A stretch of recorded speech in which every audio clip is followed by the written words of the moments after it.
बच्चों, let's read this question. So this question says, given direction is to answer each of the following question is a single digit integer ranging from 0 to 9. If the correct answer to the question number ABCD are 4092 respectively, then the correct diagonal of the bubble shown in the side. Okay. So the question is, question क्या आपका? The coercivity of a bar magnet is 120 ampere per meter.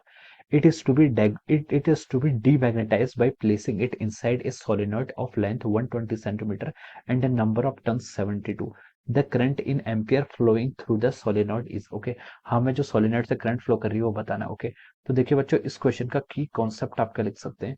The key concept of this question, इस question आपको बताना है current in ampere flowing through the solenoid. Solenoid से आपकी कितनी current flow करनी है ये आपको यहाँ पर बताना है ओके. तो इस क्वेश्चन का की कॉन्सेप्ट आप लिख लीजिए. देखिए इस क्वेश्चन का की कॉन्सेप्ट आप लिख सकते हैं हिस्टैरिसिस लिख सकते हैं. क्या लिख सकते हैं? आपका हिस्टैरिसिस. हिस्टैरिसिस ओके, हिस्टैरिसिस लिख सकते हैं या फिर हिस्टैरिसिस हिस्टैरिसिस लूप लिख लीजिए okay. Hysteresis loop is the key concept of this question okay. तो देखिए बच्चों, हिस्टैरिसिस लूप में यहाँ पर हमने इसका की कॉन्सेप्ट लिखा है क्योंकि हमें यहाँ पर कोएर्सिविटी दी है. कोएर्सिविटी होता क्या ओके. देखिए बच्चों, अगर आप किसी सब्सटेंस को क्या करते हैं, मैग्नेटाइज करते हैं, किसी सब्सटेंस को क्या करते हैं, किसी मैग्नेटिक मटेरियल को आप मैग्नेटाइज करते हैं, तो देखिए क्या होता है उस पर.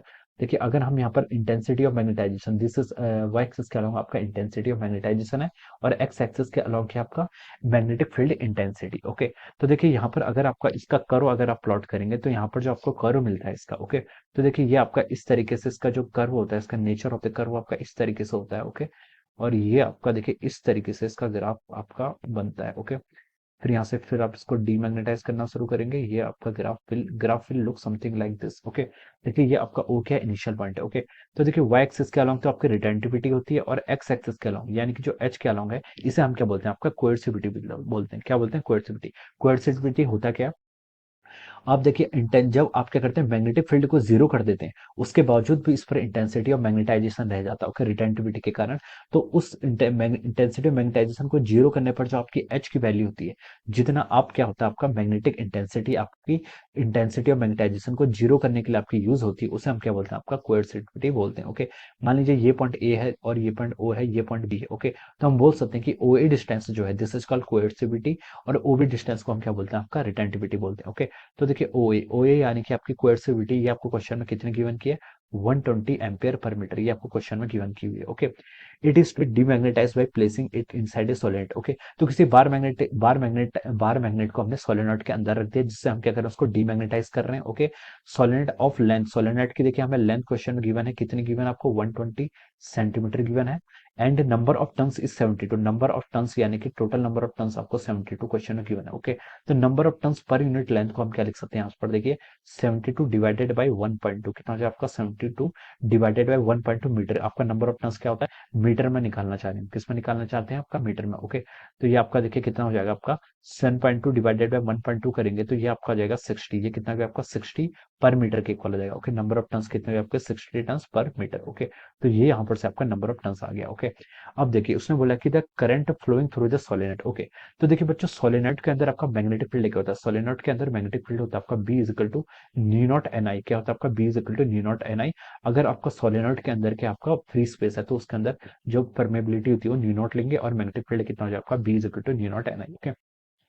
हमें क्वेश्चन में एच गिवन है, एच यानी कि आपको कोएर्सिविटी गिना है. और ये क्या होती है? आपकी कोएर्सिविटी जो आपकी होती है, ये क्या होती है? आपकी इंटेंसिटी ऑफ मैग्नेटिक फील्ड. और हमें पता है कि हम क्या लिख सकते हैं? B is equal to mu naught times H लिख सकते हैं. किस केस में? जब आप फ्री स्पेस की बात करें तब. अदरवाइज ये B is equal to mu into H के इक्वल होता है ओके. तो देखिए बच्चों, यहाँ पर से हम इन दोनों फॉर्मूलाज को देखिए, अगर हम इसको मान लीजिए इक्वेशन 1 और इसको इक्वेशन 2 मान लीजिए, तो इनके राइट हैंड साइड को अगर हम कंपेयर करें तो हम यहाँ से क्या लिख सकते हैं? H is equal to N I okay. देखिए बच्चों, जो आपका एच होता है यहाँ पर, एच क्या आपका यहाँ पर? एच जो यहाँ पर है आपका, ये आपके magnetic field intensity. Magnetic field intensity को हम डिफाइन ही इसलिए करते हैं क्योंकि it is independent of the medium. ये आपकी मीडियम से क्या रहती है? इंडिपेंडेंट रहती है. मैग्नेटिक फील्ड आपका मीडियम पर डिपेंड करता है, लेकिन जो आपकी मैग्नेटिक फील्ड इंटेंसिटी होती है वो आपकी मीडियम से इंडिपेंडेंट रहती है. इसलिए हम इसको क्या करते हैं? डिफाइन करते हैं ओके. तो देखिए एच इजिकल टू एन आई यहाँ पर हम लिख सकते हैं. अब हमें यहाँ पर फाइंड आउट क्या करना है? The current in ampere flowing through the solenoid okay. तो करंट को हम क्या लिख सकते हैं? देखिए यहाँ से हम एच बाई एन लिख सकते हैं ओके. एच कितना? देखिए आपका कोएर्सिविटी एच क्या, देखिए आपका एक्स एक्सिस के अलोंग यानी कि एच एक्सिस के अलोंग देखिए ये जो ओ ए डिस्टेंस है आपकी एच एक्सिस के अलॉन्ग लाई कर रही है, तो ये आपकी क्या हो जाएगी, कितनी क्वेश्चन में गिवन आपको 120 एम्पेयर पर मीटर, कितनी आपकी 120 एम्पेयर पर मीटर आपको गिवन है, डिवाइडेड बाय एन, एन क्या आपका number of turns per unit length, कितना आपका 60 टन्स पर मीटर में। ओके, तो यहाँ से आपका पर मीटर कैंसिल हो जाएगा, और करंट की वैल्यू कितनी आ गई आपकी 120 divided by 60, 2 ampere. Okay, so 2 ampere will be the value of the current, the current in ampere flowing through the solenoid कितना हो जाएगा आपका 2 एम्पेयर के इक्वल हो जाएगा, and this will be the answer of this question. ये क्या हो जाएगा आपका, इस क्वेश्चन का आपका फाइनल आंसर हो जाएगा। Okay, so I hope you all understood this concept, all the best and thank you so much.